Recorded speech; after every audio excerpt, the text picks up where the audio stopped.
Rick, thanks for joining me on the SteadFast Running podcast.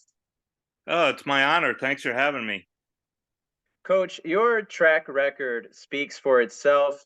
Your 40 plus years of coaching and working at both the state and national level, very impressive from where I sit.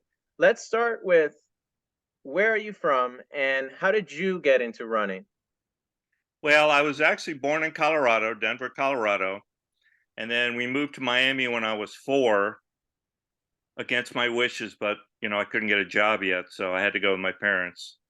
And then when I got to junior high, we had junior high in my day, not middle school. I tried out for a lot of teams, and the only one I made was running. My brother was a very good runner, so I kind of took after him, but he was a 400-meter runner, and I was more of a distance runner. So, I ran in junior high, and then when I got to high school, I started running. Just tell us more about your performances in high school and if that led to anything post high school. Actually, I wasn't that good. I mean, I worked very hard. Physically, I was didn't develop until I was older, so my times weren't very good. Um, and then actually, what happened was I went to junior college. I went to Miami-Dade South, mainly because I was one of those students in high school that didn't really have to study very much. And I knew my study habits weren't that good, so I figured I'd go to junior college. And then my best friend was still running I ran at Miami Carl Park, and he was still running, so I went over there after school and helped him. And then I worked with Don Solinger, and he actually let me coach for a year. So that's how I got into coaching. And in terms of your own running, coach, what are you most proud of, or what do you wish you would have done differently, perhaps? Um, I don't know. When I graduated in '71, and at that time, the training theory was you did intervals all the time. So we did intervals like every day. And obviously, looking back and knowing what I know now, I wish I would have done more distance work. But again, you go with what the coaches tell you and what the training modem was at that time, which was, again, everybody started doing intervals. Um, there was a lot of coaches that were saying intervals are the thing, so that's what everybody was doing at the time. And then as again more knowledge came out, we found out that combining, over distance work and intervals was the way to go. And throughout your 20s, 30s, 40s, as you got older, was running still in the picture for you, or what do you do nowadays to stay fit? Well, yeah, um, I ran up to probably when I was 45, and then my knees and back finally gave out, and not from running, from other from all the other things I used to do. Now I ride bikes. I have an electric bike up in North Carolina, and I have a regular bike here, and walk and hike and do those kind of things. When I go up to North Carolina all summer, and we have a hiking group, so I'm out all the time. So you turn to the roads. Did you ever run a marathon, for example? No, I never had any desire to run a marathon. The most I ever ran was a 10K. Okay, I and used, I'm I sorry used if to, no, I've always had the internal debate whether myself as an athlete would make the team that I was coaching. As weird as that sounds. no, I understand. So you coached at Spanish River High School for many, many years, and in a certain Right. sense, one might say that was your school of hard knocks, where you honed your craft and earned your stripes. What were the keys to success at Spanish River High School? Well, I started coaching again. I coached at Carl Park, and then I went to college, and I was going to get a dental school. And then I decided I didn't want to do that. So I went into teaching and coaching. And then I did my student teaching in Winter Park with Bob Mosier and taught science. Bob Mosier at the time was the godfather of track. He was the meet director for the state meet. And so he was a great influence on me Fortunately, they didn't have any science openings, so I went to teach in Georgia for 3 years. Then I came back and coached at Boca High for 2 years, and then when Spanish River opened up, that's when I went to Spanish River. So I got to start everything new at Spanish River because, again, it was a new school. And basically, it was just at that time just going to clinics. I just learned about the FACA clinic. USATF, which was TAC back then, started clinic. I was in the second level 1 class they ever taught, and I was in the second level 2 class they ever taught way back then. When I would say just my attitude was always, I'm going to expect my athletes to work as hard as they can. So it's up to me to know as much as I can to give them the best experience. So, that basically I was asking from them, for them to put in their dedication, that I was going to be dedicated to my craft to be the best coach that I could be, so they could have the best experience they could have. Many good high school coaches stay where they are. They're usually not promoted to roles within USA Track and Field, assuming leadership positions like you did.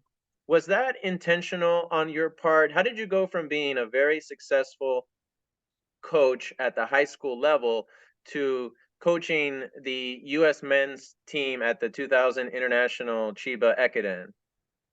Well, I just got involved when, the thing is, when you go to the USATF clinic, especially if you're a high school coach, people used to joke, "Why do you go?" I said, "Because I really like feeling insignificant." And then it's just a matter of just getting involved. Fred Fink was, who was at Lyman High School, was really involved. And I had a few other people, Jose Rodriguez and a few other people that were really involved in, again, TAC and then USATF. And they just said, find your niche. And it took me a while, but I've always considered myself a cross-country coach who coached track, not the other way around. I mean, I'm a distance coach, and I love cross-country. I love track too, but cross-country was my niche. So basically, I just got involved with the cross-country council. And it took me a while to get to know people and move up.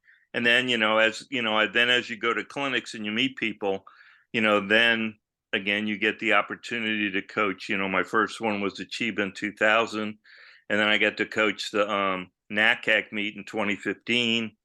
It took me 15 years to get on another team. And then this is the big moment, but this is the one I've always wanted to do, was the World Cross Country meet. So I'm very, very excited and honored to be able to do this.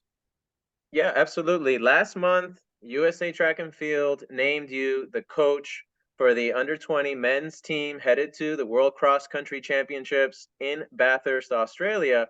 And you said this was a dream come to fruition. Tell us more about what this opportunity means to you.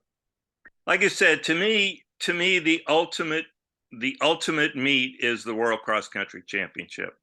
I mean, I've actually got to work at Olympics, which was great, and Olympics are awesome. But again, to me, the zenith of the sport is the World Cross Country meet. Again, to me, the most exciting thing in sports, other people will say different things, but to me, the start of a cross country race is the most exciting thing in sport. I love watching the start of a cross country race. And to me, the zenith, the highest point is the World Cross Country Championship. So it's always been my dream. They used to, the problem was also, they used to do it every year. So there was a backlog of coaches, because now they switch it to doing it every 2 years. Unfortunately, what's happened is a lot of the European countries don't want to send teams to it because they're afraid of the Africans. We don't care. We're going to compete against everybody because we don't we don't go like that. We're going to compete against everybody with the best we can.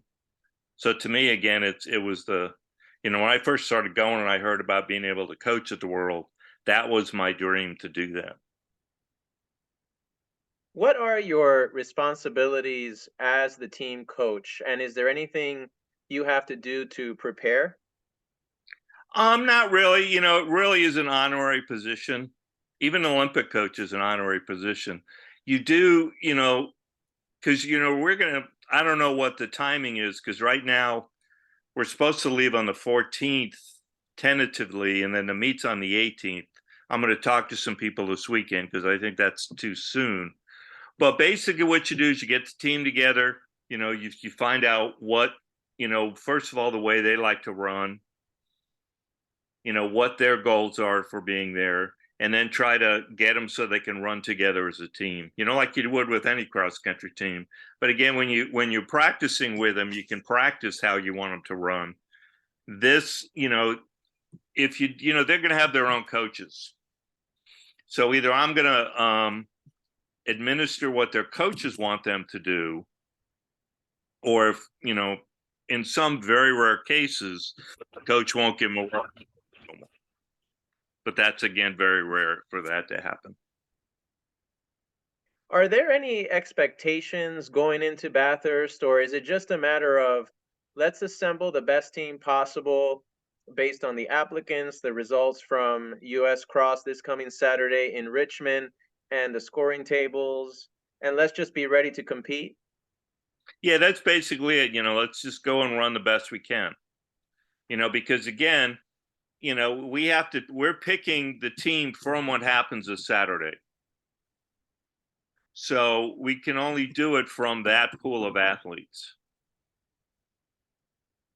It's kind of like the Olympic trials, but in this case, it's just this race. And then you have high school athletes that aren't coming, and you have college athletes because they have their indoor season. So again, I think I counted, we have 75 men that are running this Saturday in the under 20. So we'll pick from that team. The top 6 have the option to go. And then if they can't go for whatever reason, then we'll keep moving down until we get 6 people to go. And the same for the open men and open women and under 20 women. I was doing some research, Coach, and the fact that you have to go all the way back to 1982 to find a year where the US junior men finished on the podium, and all the way back to 1992 to find a non-East African nation on the podium, Japan being the last to do so, really speaks to the supreme takeover and dominance of the East Africans. Of course, not something to back down from, that challenge, but quite the statistic, isn't it? Yes. Well, our U.S. men got a silver medal or a bronze medal a few years ago. I forgot what that meet was, but they finished pretty far up there, and that was after the Japanese did it. Was that senior or junior? The senior men. Okay, all right. I And must have Robert missed that. Gary was the coach, who's now at Furman. And they like I said, they were either silver medalists or bronze medalists. So they went in and did a great job. Yeah, that's again that just shows you the dominance of the Africans. And again, a lot of it is who we can take. I got the honor of coaching the Maccabi Games, which is the Jewish Olympics, 3 times, and it's the same thing. It's what athletes that qualify to go. And I'm So with you, Coach. I think cross country is king. I think the World Cross Country Championships is the best race on the calendar where the best go to compete. But why do you think people say it's a dying sport? um, I don't think that's the case. I mean, not if you look at the high schools and the colleges. I think it's internationally, again, the big thing is that the Europeans don't want to come because they're afraid they're going to get their butt kicked. In fact, they started a meet in Edinburgh a couple years ago, which was the idea that the European countries would go there and compete. We used to send an American team also, so they wouldn't have to. But then the Europeans weren't sending people to that meet either, and then financing finally fell through, so they don't have it anymore. Now I know Sebastian Coe, who's president of World Athletics, is really, really doing a push to try to get cross country back to be as important as it should be. I don't I, know, but I can't say that it's a dying sport. I mean, I think, like I said, the problem is that, again, we used to do the World Cross every year. Now it's every other year. This year, this one's supposed to have been last year, but because of COVID, they moved it to this year. And next year, which would have been, 22, 24, it's going to be in Croatia. So I and don't get. I think another problem, Coach, excuse me, sorry to interrupt, That's is okay. that maybe we're not sending our best team. Like someone like Connor Mance, for example, who was a great cross country runner in college. He's opting to run the Boston Marathon this year instead of going to World Cross. Do you think some of this burden falls on the athletes to represent the U.S. at World Cross? Well, that unfortunately comes down to financial. If they go to World Cross, they don't, they'll get stipends from USATF, but again, they're going to get some pretty good payday if they go to Boston. So a lot of it's just because that's where they're making their living. If we could somehow start to say, okay, if you make the world team, this is, like if you make an Olympic team, this is what you're going to get. You're going to get paid this much amount of money. I have no control over that, but that's really where it has to start. So we can get the Conor Mances. I mean, I think the highest profile, I looked at the Open, Ali Ostrander's running. There's Laura Threet's running. There's some really good Open women and some good, very good Open men too. But again, you're right. They're not the Conor Mances. And then, that team that I was talking about that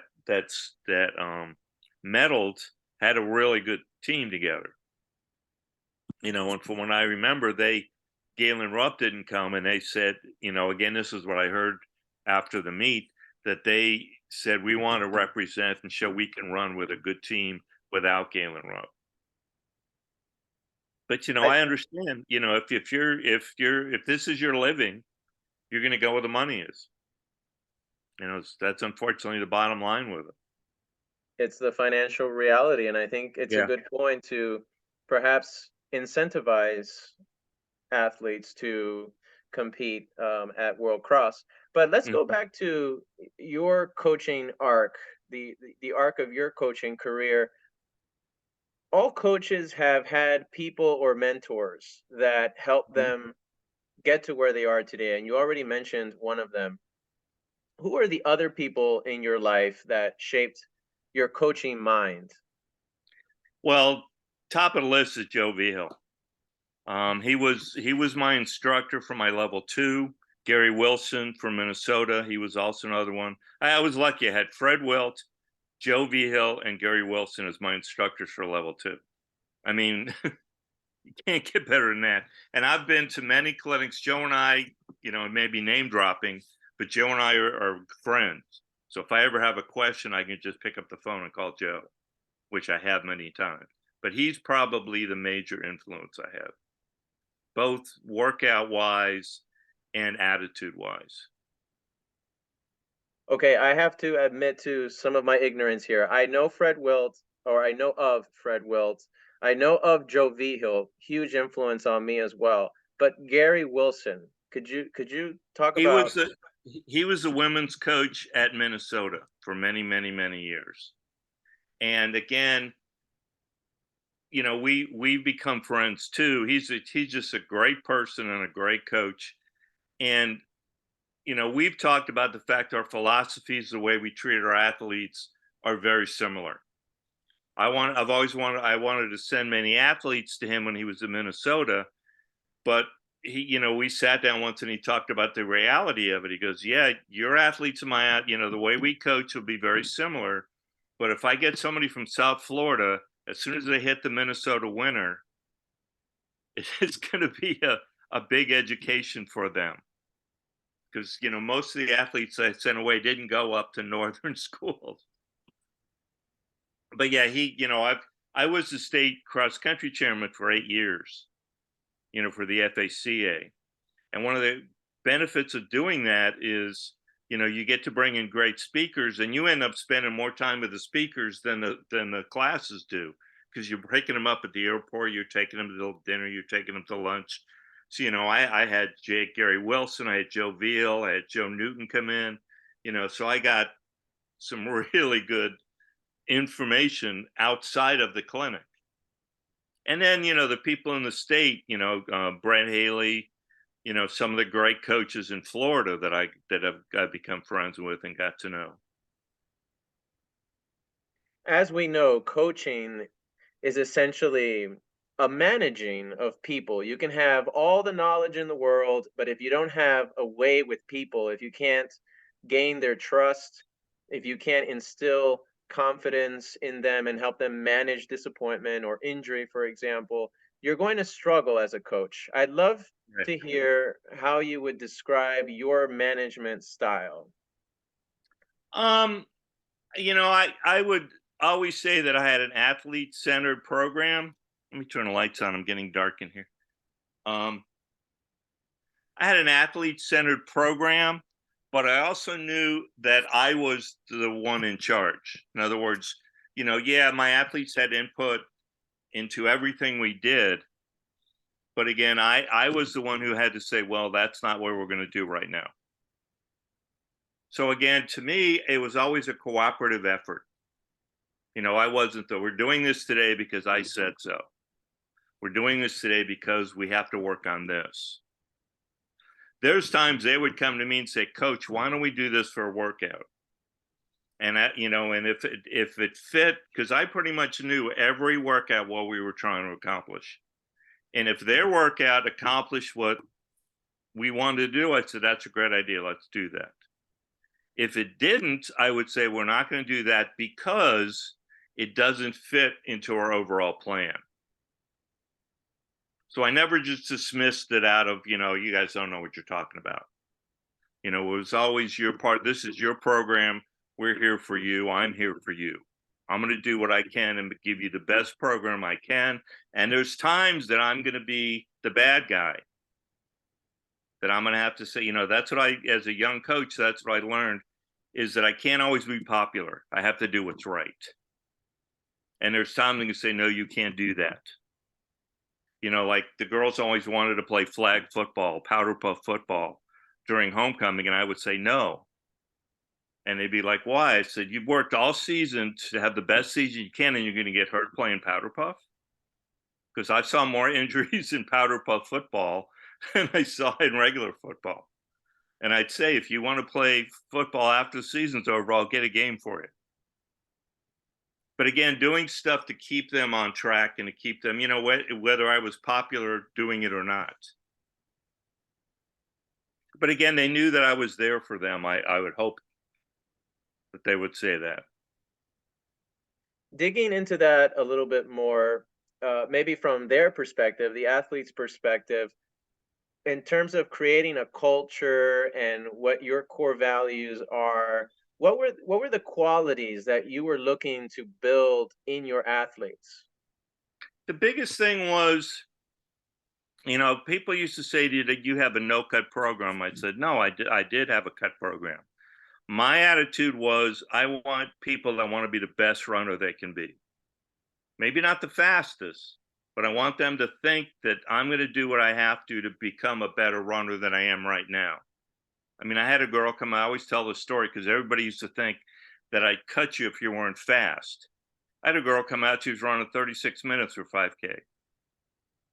But every day she was out there doing exactly what we wanted her to. She never stopped. She never complained. She ended up graduating. She ran 24 minutes. I was just as proud when she broke 30 minutes as when some of those girls broke 20 minutes or 19 minutes. So again, the thing was, one, you're going to support each other and you're going to work as hard as you can to be the best runner you can be. Because why would you be out here unless that's your purpose? If you want to look good in your prom dress, that's another thing that, we're not interested in doing. I just want you to work as hard as you can to get whatever you want out of the sport. And we didn't always define success as winning. We defined success as running your best. If we didn't even make it to state, but we ran our best at the region meet, then that was good enough. Didn't happen very often, thank goodness. But Love that philosophy, coach. I can relate to that on many levels. So let's talk training. I mhm, think we can all agree that there isn't a single way to train, and there probably isn't even a Rick Rothman way, since all training has to be based on the athlete we have in front of us. mhm. But for purposes of discussions like these, what are a few training principles that we should all be familiar with? Well, I think, you know, I've always said workouts are like fingerprints. Kind of what you're saying is that one is, and a lot of the points you were making is if the athletes believe in you, that's going to go farther than actually the workouts. If they believe they're going to get faster doing what you're doing, they're going to get faster doing what you're doing. If your workouts are based on scientific principles and you're doing it in a cohesive way, your athletes are going to get faster. Now, some, one of my premises was also I'm not going to run you in a meet until you're ready to run. We did something that I think most people didn't do. And when I go to clinics, I tell people this. When we started out, when you came out for the first workout, if you've never run before, our first workout was 10-minute jog. That was it. I told them, I said, I just want to see that you can run for 10 minutes. I don't care how fast you go. I just don't want to see that run walk, the old lady run, 10 minutes. The second workout the next day was 15 minutes. The third day was back to 10 minutes. And what I would always tell my athletes, and I always made sure I told them with my veterans standing behind me, I made sure that they were there because I would do this the first couple of weeks of practice, and the veterans who'd been running with me all summer were out in the road doing road work. So I was watching all the new athletes. And if we were doing a hard workout, or an interval workout, we did all our interval workouts on grass or dirt because that's what you run cross country on. Cross country, we were on the track maybe the end of the season. So then I would say the first 2 weeks of practice are going to be the most painful 2 weeks you have all season. And I'd say that, and I didn't have to turn around because I knew my veterans were going, because everybody, that's the case. So, and I said, you're gonna be doing 3 times as much 3 weeks from now, and it won't hurt as much as what you're doing right now.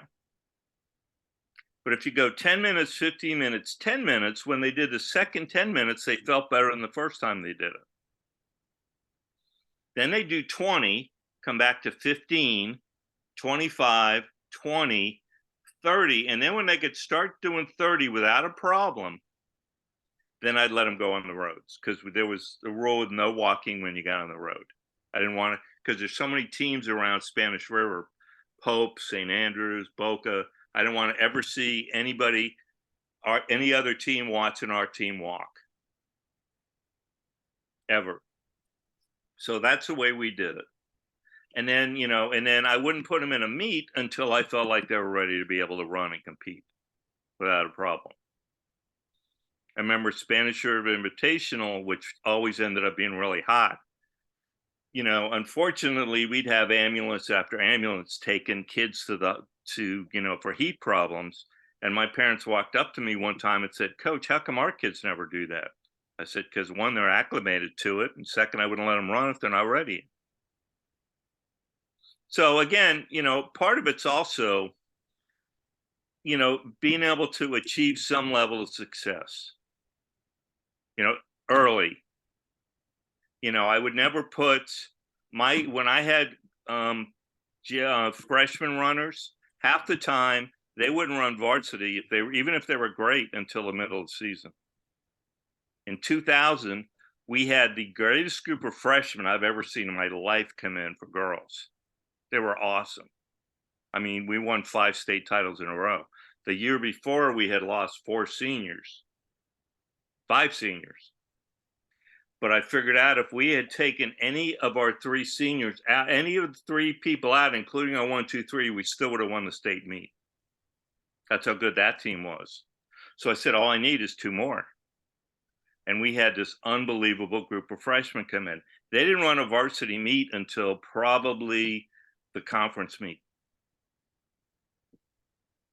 because I wanted them to get success. When they started coming to me saying, hey, we want to run varsity, I made a mistake very early when I had a youngster run in a big meet as a freshman, and he got turned off and quit because he didn't feel, he was so scared after that. So I said, I'm never going to do that again. Using that approach with your younger runners where you don't just throw them into the deep end, you build some confidence in them first. Did you find that over the years you had fewer runners dropping out and higher retention rates in the program? Yes, I had very few. One thing I noticed, especially with girls, 'cause I coach girls and boys, but especially with girls, is a lot of times they quit when they were seniors in other programs. I think I had maybe 3 in the entire time I was at Spanish River stop running when they were seniors. They were like, "Oh, I just want to join my senior year." Most of the girls ran all the way through. That's a testament to your coaching. For what about for the highly motivated athlete?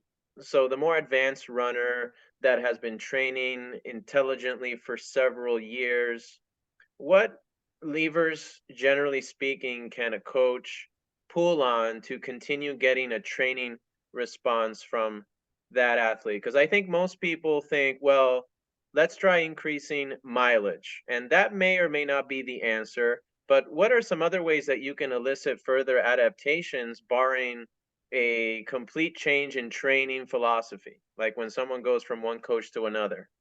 Well, that's tough. Obviously, um, when you go from, let's say, high school to college, I was lucky because I got to volunteer at FAU for 9 years, so I got to see it from that side also, because you're getting athletes from all different kind of training regimens, and now they're coming to you, and they'll have to fit into your training regimen. And the same thing when I was coaching high school, I would never call the college coach and say, "This is what you need to do with my athlete." If they called me up, I would say, okay, I would share with them, but I never was like sitting over. But one thing you have to do, especially with girls, um, girls are going to level out when they get to be junior seniors because of puberty. Their bodies change, things happen, and it's very difficult a lot of times because they can be working really, really hard, and they're not getting the improvements they got when they were freshmen and sophomores. So a lot of times they'll kind of plateau, and then when they go to college, then they'll start to come down again. But I found, increasing mileage, that's one thing, but basically increasing, the times that you're doing intervals at is probably the more important thing to do. So like we would do a set. Our basic workouts were 6 by 800 and 5 by 1600. And again, I'm being really simplistic because there's a lot of other layers in between there. But we would do that as our base workouts during pre-comp season, and they would each get faster in percentages. I found out the more I learned, the more I was doing things the way I was supposed to be doing them. As weird as that sounds, I'd be doing this and I go, oh, I'm already doing that. So what I would do was because I knew my athletes, because I coached them in cross and I coached them in track. That's one thing I say in clinics if I go to clinics. I think that's really, really, really important that you're coaching cross country and track with your distance runners. Because as you said, how can you have them improve if your cross country coach is doing one thing with them philosophically, and your track coach is doing something totally different with them philosophically? It's very hard for them to develop. Whereas I had them, there was things that I concentrated in cross and then things I concentrated in track. And, basically improving them over the 3 or 4 years I had them. So I think, just increasing the time, like I said, what I would do is I take what I would, think, what I knew they did last year, where I would develop, and then develop a target time for them for that cross country season. Can you go Like for back example, to those two workouts you mentioned, Coach? The 6x800, 5x1600. You said you would focus more on the intensity, or could you elaborate on that? yeah. So like when we did the six, and again, we would start out doing the 5x1600. Then we'd come back and do, and again, it's very simplistic the way I'm explaining this, because again, you'd have to look at the whole workouts. I would do the 5x1600 set time. Then we would do the 6x800, maybe the next week or depending where it fit in. And what we do is each set of two got faster. And then the next time we do the 5x1600, they would be faster than the first time we did it based on what we did in the 800s. And then vice versa. And we do the 6x800, then a 5x1600, each time coming down in our times. And again, if they couldn't accomplish it, then I had to change the workouts. But most of the time, it happened. They just got down to where they could, and we eventually got to where we're doing workouts. Not that we do another set of workouts where they were at 105% of what I expected them their target pace would be at the state meet. I went up to Ellen Snyder, she finished fifth at state, got a 20:09, I think. God, I'm getting old. And I told her, usually I didn't give people their times, but I said to her, because I knew, who she was and what she wanted to do, I said, you're going to run 18:30 at state. And she looked at me like I was nuts. And she ran 18:32. And most of the time because I never really told them what the times were, most of the times the time I had calculated was the time they ran at state. But again, And that's the way the workouts were set up, and everything was set up as what they were going to run at the state meet. I know this might be an oversimplification, Coach, but in addition to those VO2 max efforts, I'm assuming there was some threshold work in there. There was Yeah, a lot of easy running in there, a long run. recovery runs, yeah, threshold runs, yeah. That's what I'm saying. I was very simplified, but there was a lot of other things in there beside those base workouts. And Perfect. again, it's being, one of the things about workout, people always said, people call me up and say, can I get a copy of your workouts? I go, yeah, sure. So I'd send them a copy, and the kids would find out, and I go, Coach, why are you doing that? I go, first of all, they don't know how to adjust the workouts the way I do. If there's an issue, if you're going to do, I could have called up Joe and he would have sent me his workouts, but I'm not Joe Vigil. So I can't adjust the workouts the way he can. Same way, if I give somebody a set of my workouts, they can't adjust them according to what's going on. Again, like you said, coaching, you have an athlete that Ellen, for example, when she was a junior, was running her butt off, but wasn't getting any better. So then you have to say, what's the problem here? Is it diet? Is there other things happening with the athlete? Instead of going, yelling and screaming at them, you have to go up and say, what's going on? Is everything good at home? Is, the other aspects of coaching that you have to deal with. College, that was a big thing. Were you up till 1 o'clock in the morning last night studying for exams? It's very difficult for high school and college athletes. The one thing I always used to joke is, Runner's World always used to have they would ask their athlete their best week of workouts. I don't know if you've ever seen that, where they said, what was your favorite week of workouts? And you're like, that's great. What'd you do a year before that?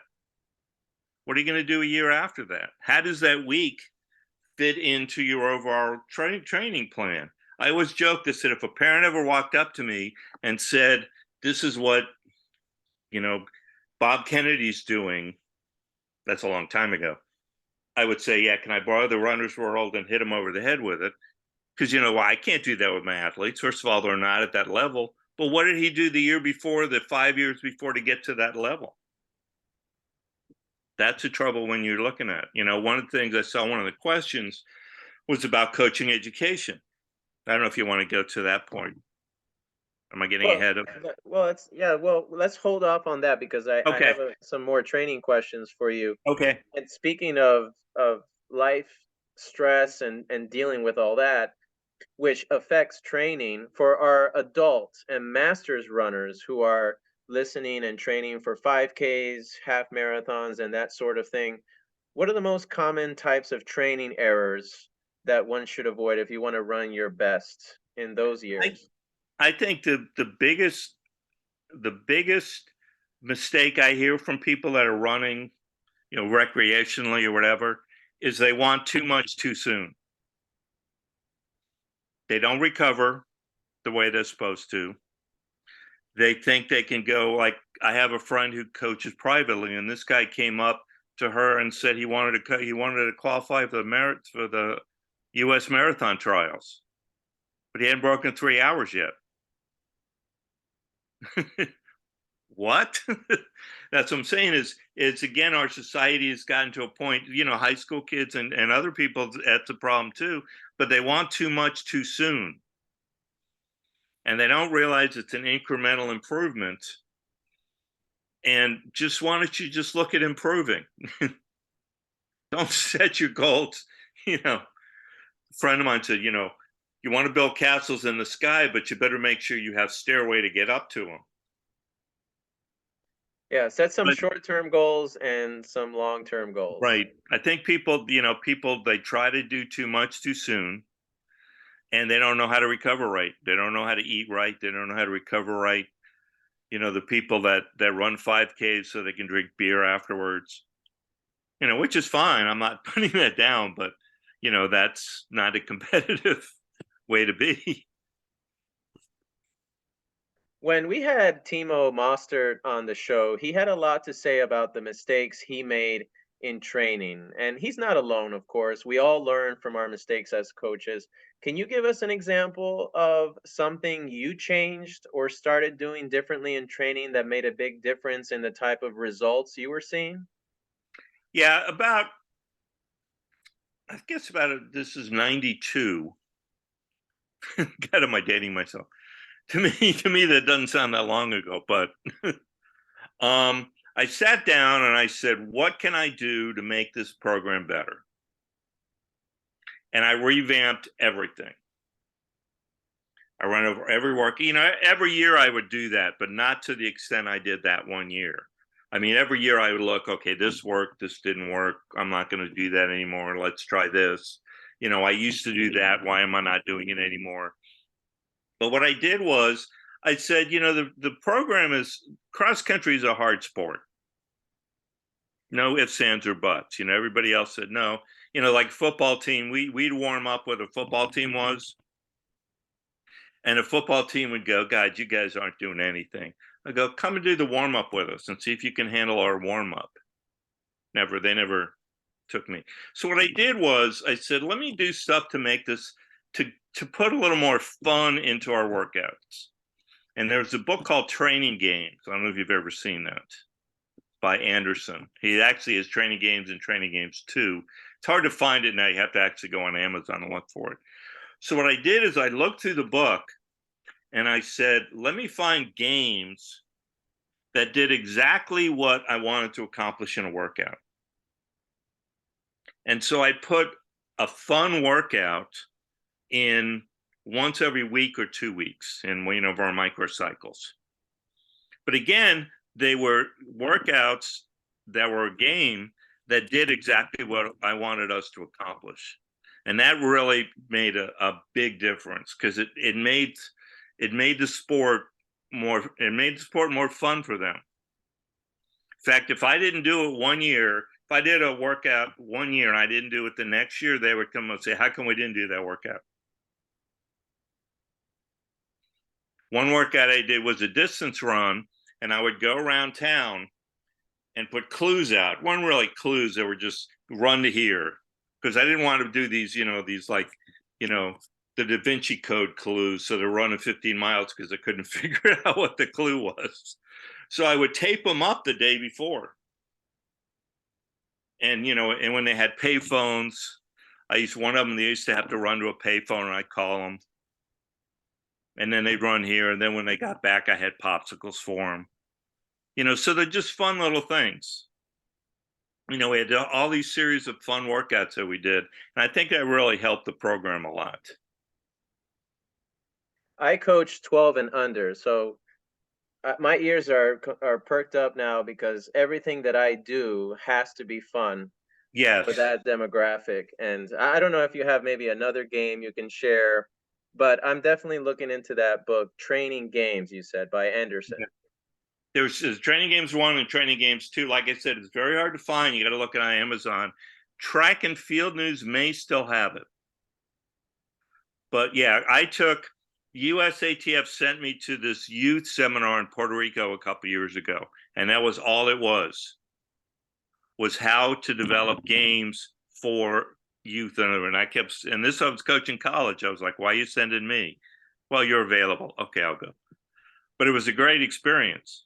I met some great people. And, again, just like you're saying, that's the other thing. When people are coaching young people, you have to make it fun. That one of my pet peeves as a running coach, why do little kids run constantly?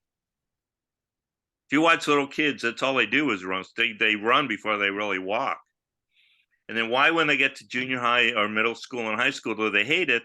Because everybody uses it as punishment. I know running coaches that do. I was like, why are you using running as punishment? They're supposed to love it. I made them do push-ups. I had one guy that loved doing push-ups, but he wasn't a great student. I said, no. And he goes, what are you going to do if I do this? Because I had a rule of set things for punishments. I said, no, I'm going to make you read a chapter in your science book. He's like, yeah, that'll be punishment. I said, yeah, because I know you love push-ups. I'm not giving you push-ups. Again, a lot of it's knowing your athletes. Knowing who to push, who not to push, knowing, and again, you're not perfect. Nobody's perfect. We all make mistakes. But knowing what's going to motivate your athletes and knowing that they care, if they know that you actually care for them as people, not as commodities to make you look good, then you're going to have a great program. Well said. Well said. One area that I'm interested in is physiological testing, and I'm going to pick your brain here a little, Coach. So, physiological testing, metabolic profiling, trying to do that within 3% error of what lab testing could yield. If you have field data on your athletes, like race performances or time trial data, and from there, creating pace ranges for my athletes, not using the heart rate monitor, strictly pace.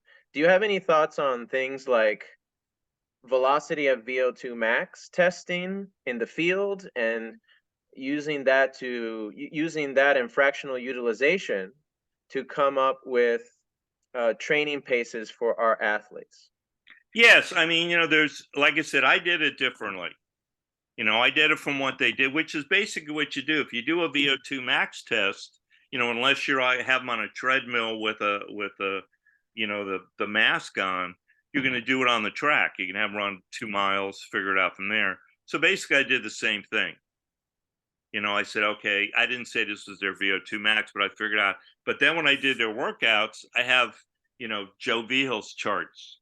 So I could go and say, okay, I want to do this workout at this pace, at this percentage of the VO2 max. And like I said, what I was telling you with I would start out with the 5 by 1600 at 60%.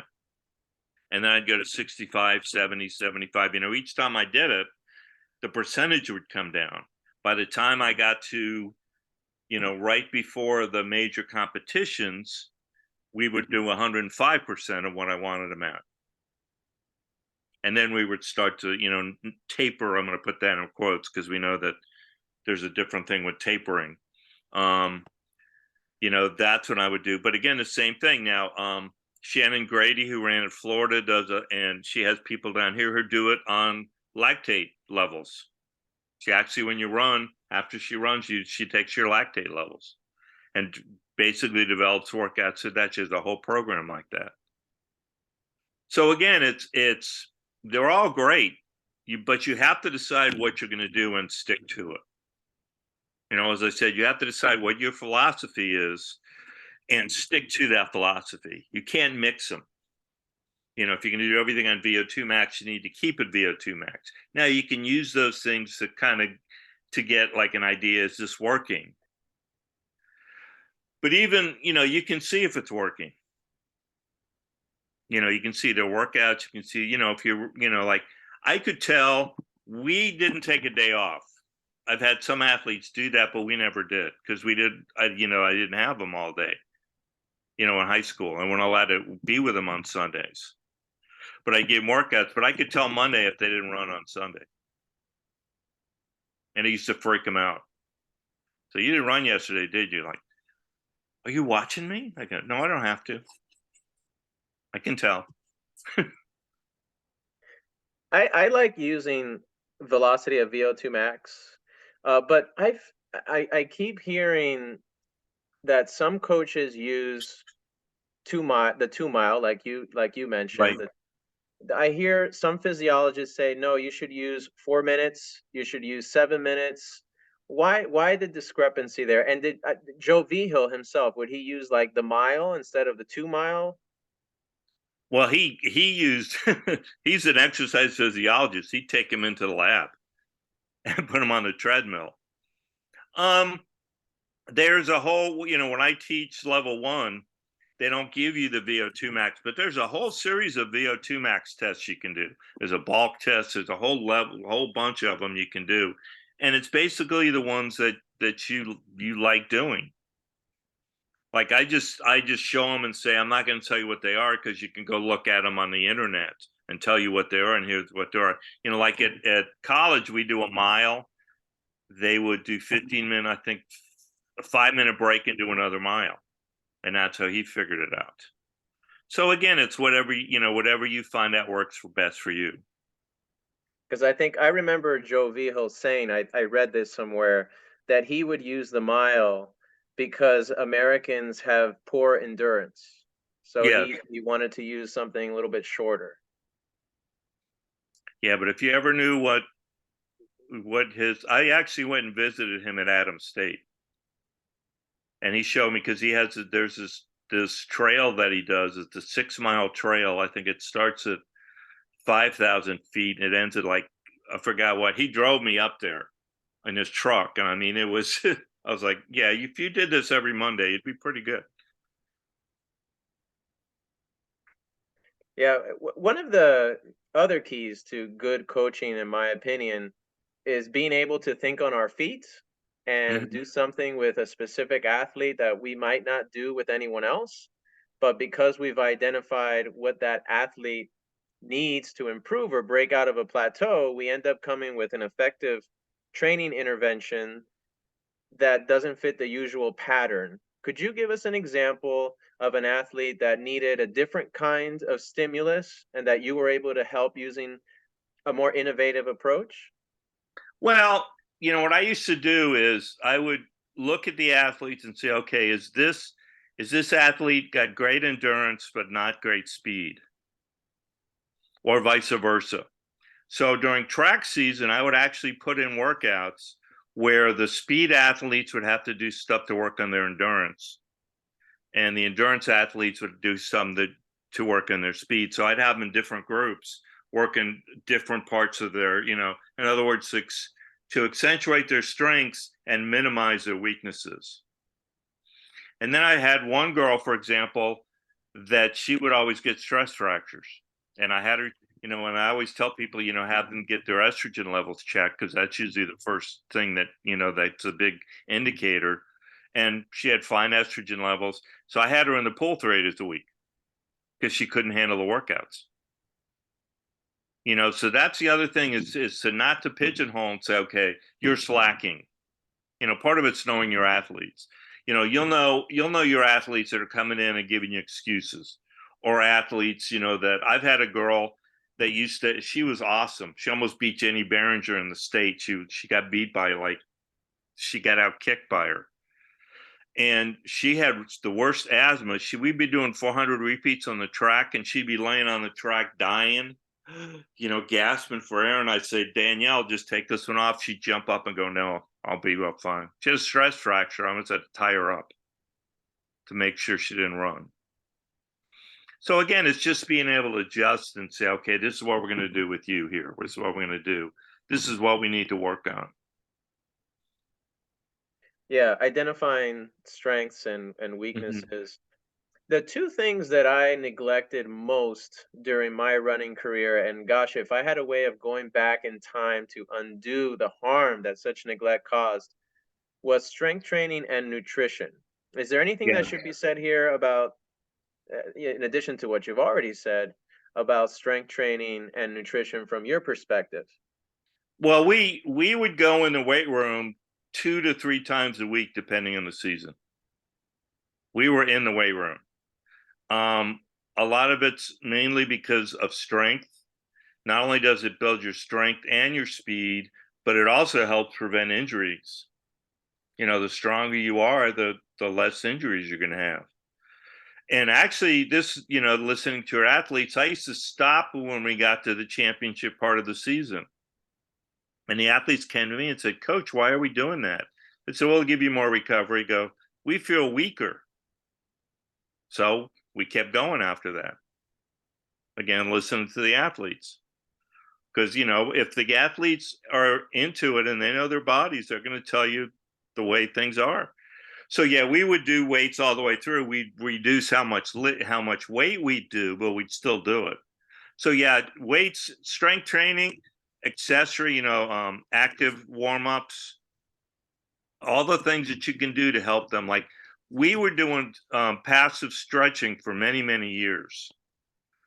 And then going to clinics and listening to other coaches who are saying, no, that's not the way to do it. Here's the scientific reasoning behind it. You have to start doing active stretching. So when I came back and brought it to the team, they were like, Coach, why are we changing? You've been so successful. I go, well, but I also need to keep up with the scientific research. And they say, this is a better way to do it. So we changed our whole warm-up routine. But again, the same thing. Now, nutrition, again, that's a major thing. I have, major sayings. The entire time I was at River, we had 3 girls that were anorexic. And 2 of them came anorexic. In other words, they were already anorexic when they transferred into school. So, I wish we didn't even have those 3. But again, in the entire career we had very few anorexic girls. Because my byword was, if you eat what you're supposed to eat and you run what you're supposed to run, you're going to weigh what you're supposed to weigh. So make sure you're eating what's proper. I used to give them a book that had all the stuff, all the thing about the season, a preseason book. It had all the, dietary information. I used to give a parent book at a meeting so they'd have it. So I got support from the parents at home. Because especially in high school, that's important.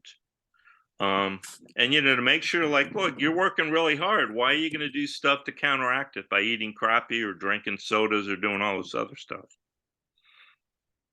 So you're right. Those are 2 things that are very important: nutrition, strength training, and recovery. People just don't recover the way they're supposed to. And those are probably the 3 things you can do outside of your running that are going to make you be a better runner. Yeah, I didn't touch weights after high school at all. And then it wasn't that I developed an eating disorder, but it's just very easy to slip into a state of where you don't have energy balance because your nutritional intake is not on par with your energy expenditure. And so especially if you're running a lot and you're busy working a full-time job, If you're not monitoring what's coming in and what's going out, it's very easy to fall into a state of low energy availability. Yeah, and especially high school kids, a lot of times they're doing schoolwork, they're working and they're running and they have a social life. College, the same thing. Trying to get the nutrition the way you're supposed to is really hard sometimes. And recovery. They say the most effective way to get a good night's sleep is to go to sleep at the same time every night. How That's almost impossible if you're a college student or a high school student. If you're a professional runner, you're already on a schedule. That's not that hard. But and again, eating correctly. And we had a girl come in into the college that had an eating problem. There's a difference between people must understand there's a difference between being anorexic and people that are not eating thinking that it's performance based. If I'm lighter, I'm going to run faster. And that's I sat with this girl and I said, okay, you're lighter. I'm going to go home and I'm going to take the engine out of my car. What? I said, yeah, it's lighter. Is it going to go faster? No, it doesn't have an engine. I go, either you.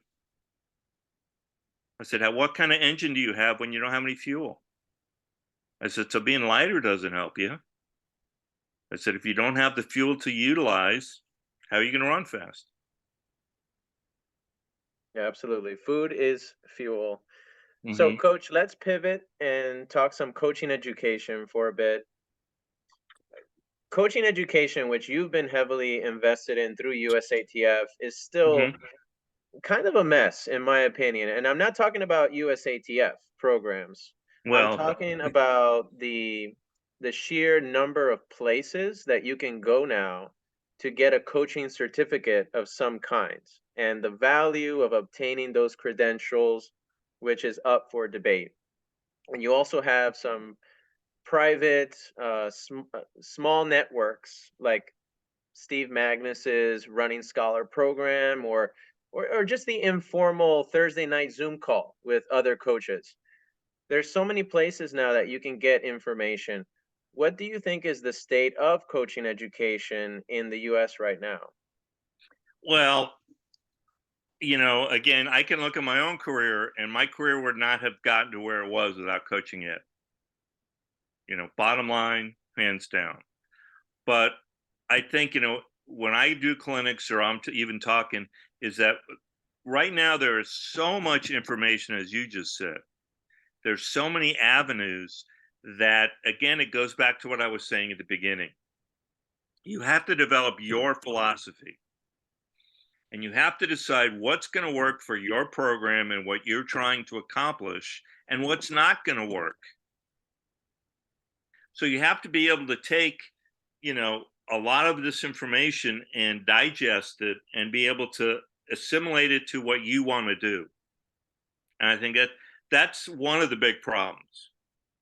I think the bigger problem is, and this is what really kind of rankles me, is that there is so much available between USTT, CCCA, and USATF, and all the things you're talking about.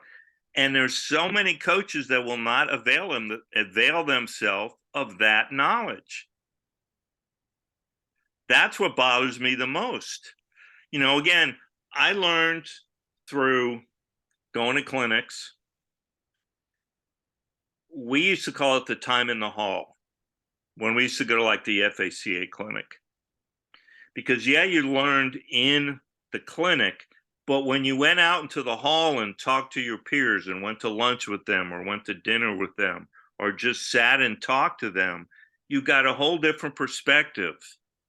This is what worked for you. This is great. What worked for you? What happened when this situation? So you learn from your peers.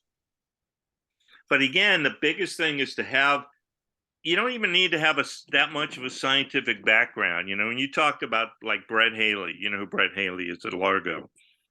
We were sitting in one of the first clinics that Joe Veal was talking, and Joe Veal I'm a biology major, so to me it was like, This is the greatest thing I've ever heard in my life. And Brian Haley was sitting next to me and looked at me and he goes, I don't know ATP from STP. But, and he didn't. Well, was he a great coach? Is he a great coach? Yes. So again, you don't really need to. But again, if you looked at the things he did and you looked at it from a scientific standpoint, you're like, oh, he was doing everything right. But he wouldn't tell you that. Well, I'm doing this as a VO2 max run. No, he would call it the bear run. But but there's so many people and so many programs that just, they go in. That was one of the things I was worried about when I retired, was they were going to go in, because I've heard this story before that people would go in and go to the faculty meeting and go, I saw you running a 5K. You're our new cross country coach. And one, they don't really want to be. And two, they don't have any knowledge. The workout, go run. I'll see you when you get back. And that's why there's a lot of, to me, it really bothered me to see programs where you saw them getting talented kids and then the kids just disappeared after 2 or 3 years. There was a program in town where their kids, when they were freshmen, came into their school because they had a really good middle school program and could run with our girls. But by the time they were seniors, they couldn't do anything. And you're like, God, what a shame. And again, there's some, like, I'll give you an example. A couple years ago, I was doing a level 1 in Palm Beach County. And I actually went through the school board and got them to give them in-service credit. The credits you have to get your teaching certificate. And I sent it to all the ADs. I sent it to the county AD, everybody. I had 2 coaches from the county show up. Yeah. Yeah, for that me, frustrates me more than the amount of knowledge that's out there.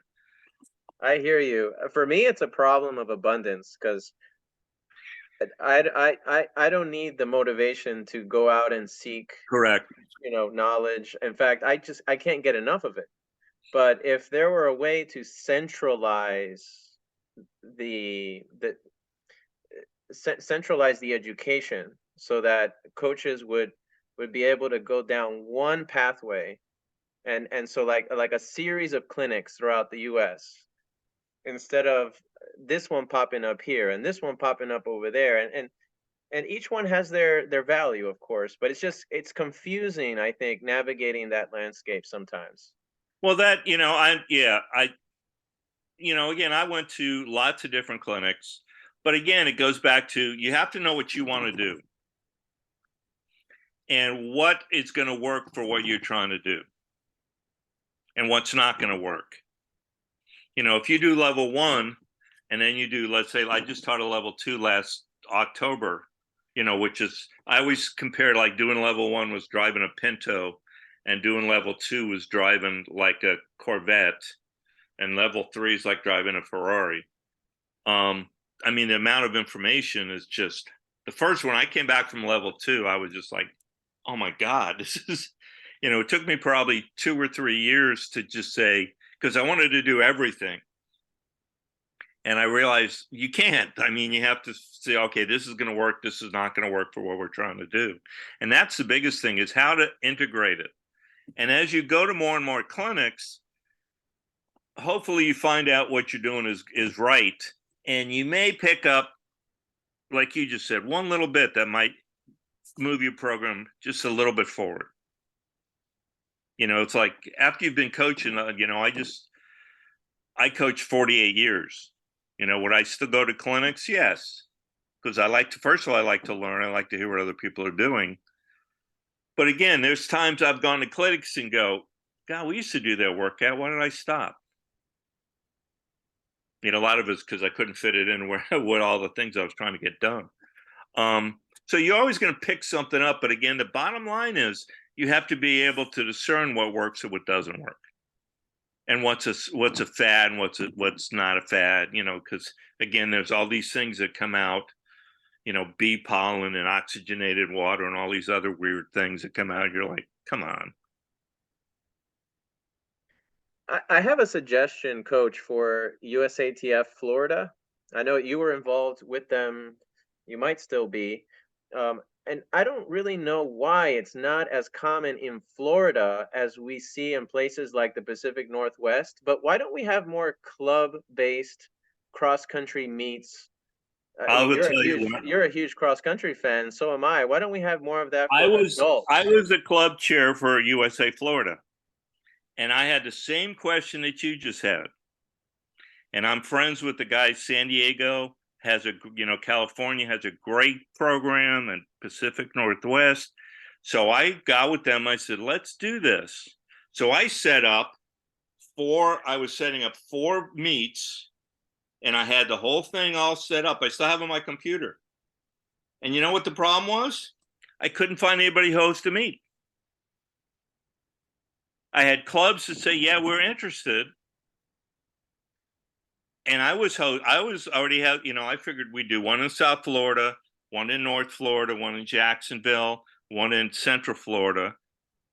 And I had my meet set up, and I had somebody in Miami. I couldn't get anybody to host a meet. I sent it to everybody, the entire membership of USATF Florida, and all the cross country people I knew. And again, I got a whole bunch of information back saying, that's great. Will you host a meet? No, too much work. Pardon my ignorance, Coach, because I don't work on that side, the management, the race management side of things. So what does it take to host a meet? I, You have a you know, venue, right? You you can start see with the I'm venue. getting worked up because I'm still pissed that it didn't fly. And then I had a guy that said Dusty Smith said he'd host them, and then USA, and he said all I need is medals from Florida, and they wouldn't give medals. So I had both ends. I was getting frustration. It didn't work. Setting up a course, getting a timer. You can, like I had the county build the course at South County Regional Park. I was the one who actually designed that course. And I got them to build a permanent course. So doing a race in South Florida is easy. Just set up the finish line, run the race, because the whole course is marked. But there is work that needs to go into it, but it's not like, a track meet takes major work.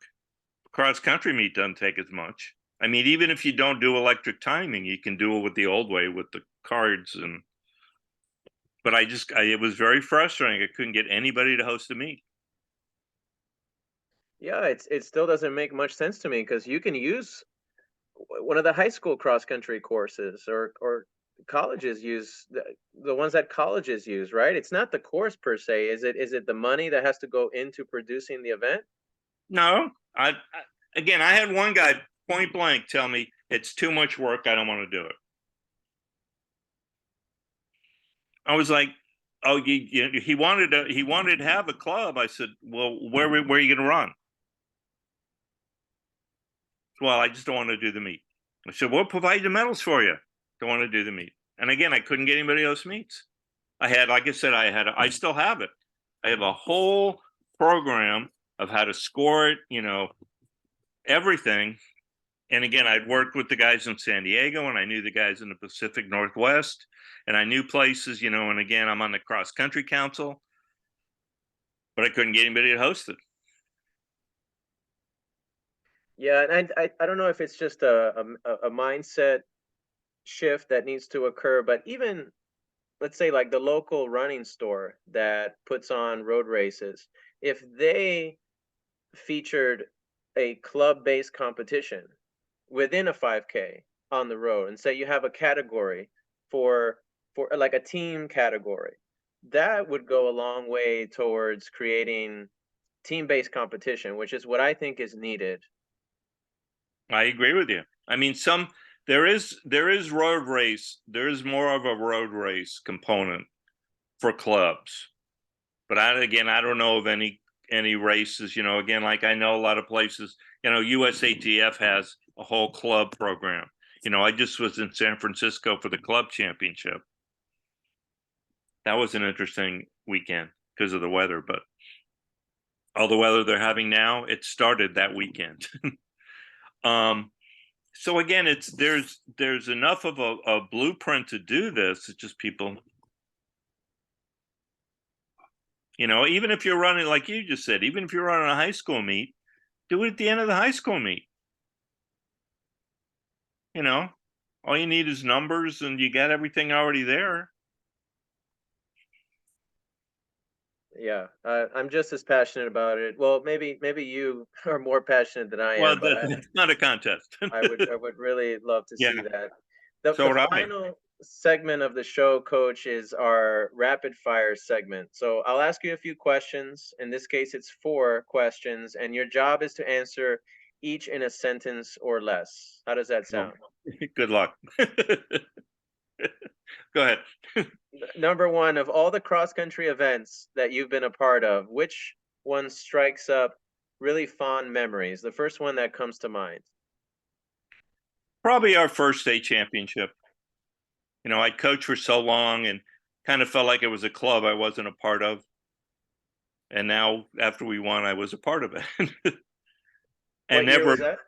that was 90 to 95. And, I know it's not one word answer.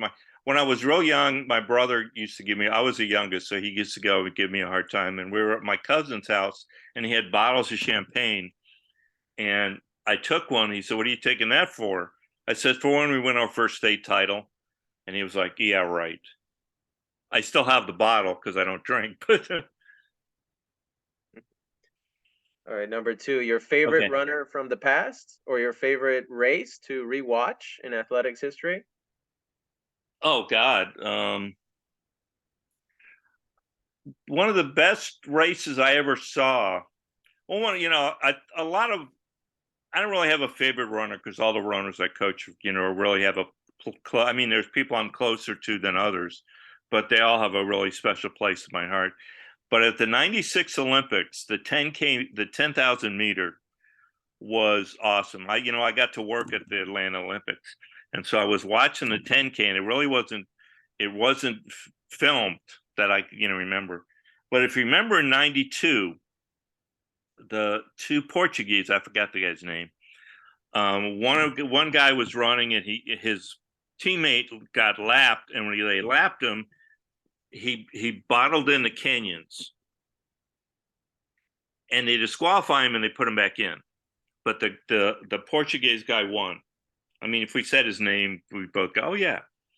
Well, in '96, there were 3 Kenyans. 2 of them boxed the Puerto Rican guy in the entire race. They'd box him in. He'd go around them. They'd wait about 100 yards and they'd run back and box him in again. The entire 10K. It was, and again, their compatriot won, but they were doing that in retribution for 92. But to watch it was incredible. My mind keeps going to Paul Turgot and Haile Gebrselassie. Was that 96 part 1 and then part 2 in 2000? No, it was 92 and 96. Again, I'd have to look up. It was a Portuguese guy won the race, but he boxed in the Kenyans, with his teammates, so they couldn't go. So he ended up winning. But then in 96, the Kenyans boxed him in, so he couldn't do anything. I'm going to take a stab at it, Coach. Is it Fernando Mamede? No. No. Okay.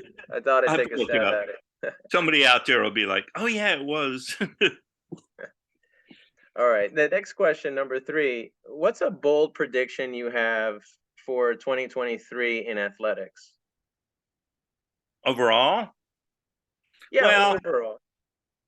because this is an off year, really, because there's Olympics next year.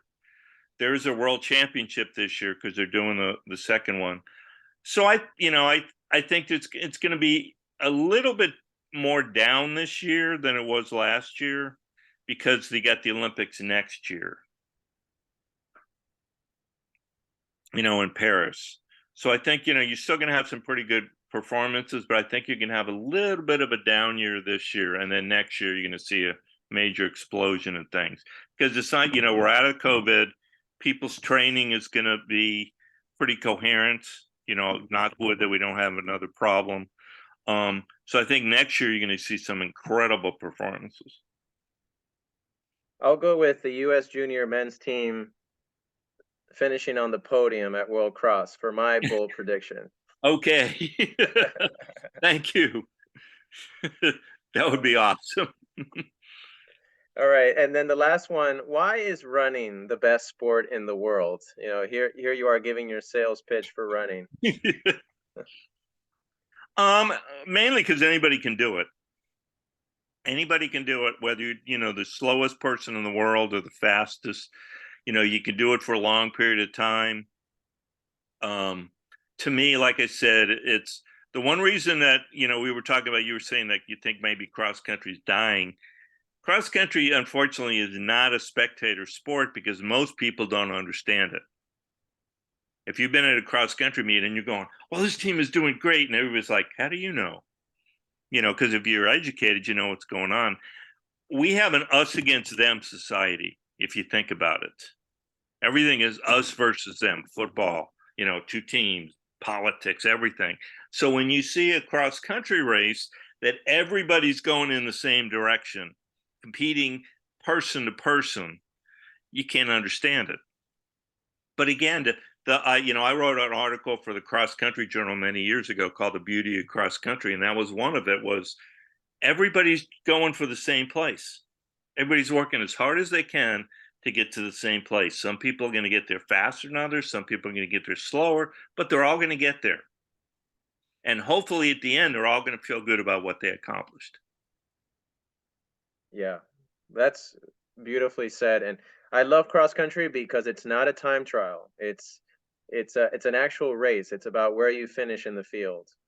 There's strategy that, again, and a lot of things that people don't understand how to actually coach a cross country race. Can you actually coach to beat somebody? This is a great story. Everybody's like, in 03, we had a whole bunch of different injuries. There's a whole story behind it, but we get to the state meet. Everybody kind of, blew us off because we really didn't do anything. In the middle of the season, I went, I'm not going to do anything but get you ready for the state meet. That's all I'm going to do. I don't care if we win another meet all year. I'm going to get you ready for state meet. And people always go, what did you say to your team on the starting line? And I always figured out who was actually the teams, because usually there's like 2 or 3 teams you only have to worry about to win state. So I figured out it was Gainesville-Buchholz. Everybody thought it was Martin County. But taking the region results, I figured out it was Gainesville-Buchholz. So on the starting line, I'm sitting with the girls. I said, see those girls in the white jerseys with the paws on the back of their shirt? Yeah, coach. Be in front of them when you get to the finish line. Okay, let's go have a good race. That's exactly what I said. We did, and we won. It wasn't rocket science. It's that simple. And there's an individual race, but there's also a team race, and your fifth man is just as important. Finishing 1 or 2 spots up in the field can make a difference. Yeah, well, look, Dave Smith is the men's coach, the open men's coach and his team. He's coaches at Oklahoma State, and they lost this year to Northern Arizona in a tiebreaker. NCAA tiebreaker is different than high school tiebreaker. In high school, it's your 6 man. In NCAA, it's 1 versus 1, 2, 2, 3, 3, 4, 4, 5, and whoever has the higher. I think it ended up being 3-2. 3 Northern Arizona guys beat Oklahoma State. That's why they won. Yeah, and I think the NCAA is doing a great job televising, broadcasting that meet. It was compelling to watch. They do a great job. I mean, like you said, I can't see cross country dying. It's like one of the 3rd highest sport in high school, and it's 2nd for girls. So it's, I remember years ago when we went from 2 miles to 3 miles, and then from 3 miles to 5K for girls. Everybody thought that was going to kill the sport. and the participation went up, and you actually started to see who could coach distance and who couldn't coach distance. Because before, you could take a whole bunch of good 800-meter runners and have a good 2-mile cross country team. As soon as we went to 5K, that didn't happen. So, like you said, if people understood it better, I think that's one of my arguments for incorporating it into the recreational road racing scene that is so popular right now. Why don't we also have cross country meets for adults to expose them to that world? and again, there's people out there that want to do it. Because like I said, when I did it, I sent stuff out, and people are like, "Oh, when are you gonna have a meet? Where are the meets gonna be? What it's gonna? We really want to do this." Yeah, yeah, yeah. Okay, well, okay. I'm having one meet. Do you know anybody in your area that'll host it? No. Well, It was maybe very someone frustrating. hearing this will take it up for us. Yeah. Well, Rick, now we have a few people that'll do it. Dusty Smith said he has a series, and he said he put it in his series. right, so We're there's hosting I'm hosting the Masters 5K cross country championship in October, the USATF, and at South County. So hopefully that'll bring some people out. I think that's a great place to end it, on that note of hope. Okay. Rick, this has been a great conversation.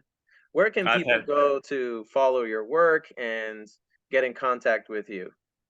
I don't know if there's a place to follow my work, but I'm pretty open. I mean, my information's out there. I give it out when I do a level 1, and people call me all the time. And so anybody really, wants to have, I'm not coaching now at the college, so I can help anybody. When I was at FAU, I could only do certain things. Now I'm not there anymore, so I can do whatever I want. So people want any information, here I am. Well, thank you, Rick, for being so generous with your time and Oh, you're welcome. expertise today. For Rick Rothman, I'm Jonathan Mederos, reminding everyone to train smart so that you can keep doing what you love for a really long time, or help someone you coach do just that. Till next time. Okay, thank you, Jonathan. Thank you, everybody.